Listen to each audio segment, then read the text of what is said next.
The loyal minority. Does this mean, then, that God is so fed up with Israel that he'll have nothing more to do with them? Hardly.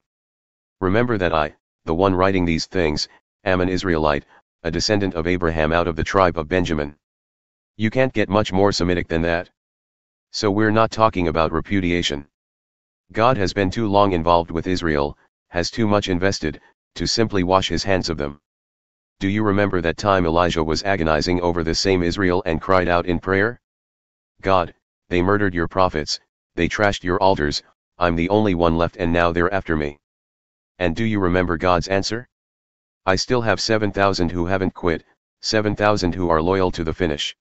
It's the same today.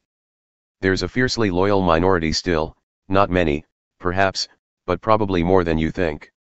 They're holding on, not because of what they think they're going to get out of it, but because they're convinced of God's grace and purpose in choosing them.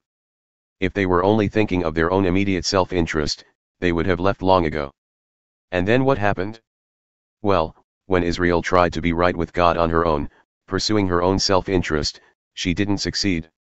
The chosen ones of God were those who let God pursue his interest in them, and as a result received his stamp of legitimacy. The self-interest Israel became thick-skinned toward God. Moses and Isaiah both commented on this. Fed up with their quarrelsome, self-centered ways, God blurred their eyes and dulled their ears, shut them in on themselves in a hall of mirrors, and they're there to this day. David was upset about the same thing. I hope they get sick eating self-serving meals, break a leg walking their self-serving ways. I hope they go blind staring in their mirrors, get ulcers from playing at God. Pruning and grafting branches. The next question is, are they down for the count? Are they out of this for good? And the answer is a clear-cut no. Ironically, when they walked out, they left the door open and the outsiders walked in. But the next thing you know, the Jews were starting to wonder if perhaps they had walked out on a good thing.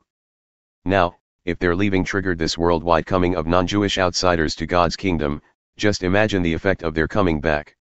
What a homecoming! But I don't want to go on about them. It's you, the outsiders, that I'm concerned with now.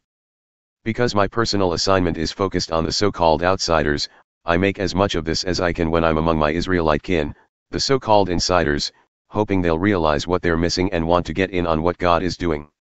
If their falling out initiated this worldwide coming together, their recovery is going to set off something even better, mass homecoming. If the first thing the Jews did, even though it was wrong for them, turned out for your good, just think what's going to happen when they get it right. Behind and underneath all this there is a holy, God-planted, God-tended root. If the primary root of the tree is holy, there's bound to be some holy fruit. Some of the tree's branches were pruned and you wild olive shoots were grafted in. Yet the fact that you are now fed by that rich and holy root gives you no cause to gloat over the pruned branches. Remember, you aren't feeding the root is feeding you. It's certainly possible to say, other branches were pruned so that I could be grafted in. Well and good. But they were pruned because they were deadwood, no longer connected by belief and commitment to the root. The only reason you're on the tree is because your graft took when you believed, and because you're connected to that belief-nurturing root. So don't get cocky and strut your branch. Be humbly mindful of the root that keeps you lithe and green. If God didn't think twice about taking pruning shears to the natural branches, why would he hesitate over you? He wouldn't give it a second thought. Make sure you stay alert to these qualities of gentle kindness and ruthless severity that exist side by side in God, ruthless with the deadwood, gentle with the grafted shoot. But don't presume on this gentleness. The moment you become deadwood, it's game over. And don't get to feeling superior to those pruned branches down on the ground. If they don't persist in remaining deadwood, they could very well get grafted back in. God can do that. He can perform miracle grafts. Why, if he could graft you, branches cut from a tree out in the wild, into an orchard tree, he certainly isn't going to have any trouble grafting branches back into the tree they grew from in the first place.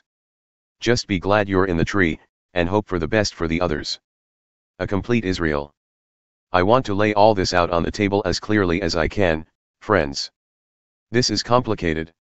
It would be easy to misinterpret what's going on and arrogantly assume that you're royalty and they're just rabble, out on their ears for good. But that's not it at all. This hardness on the part of insider Israel toward God is temporary. Its effect is to open things up to all the outsiders so that we end up with a full house. Before it's all over, there will be a complete Israel. As it is written, a champion will stride down from the mountain of Zion, he'll clean house in Jacob.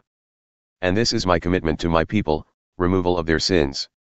From your point of view as you hear and embrace the good news of the message, it looks like the Jews are God's enemies. But looked at from the long-range perspective of God's overall purpose, they remain God's oldest friends. God's gifts and God's call are under full warranty, never cancelled, never rescinded. There was a time not so long ago when you were on the outs with God.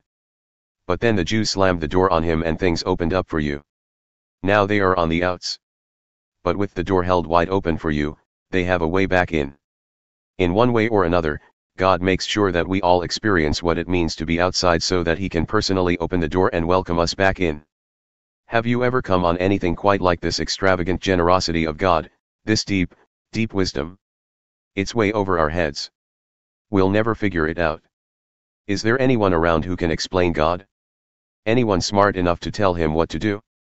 Anyone who has done him such a huge favor that God has to ask his advice? Everything comes from him, everything happens through him, everything ends up in him. Always glory.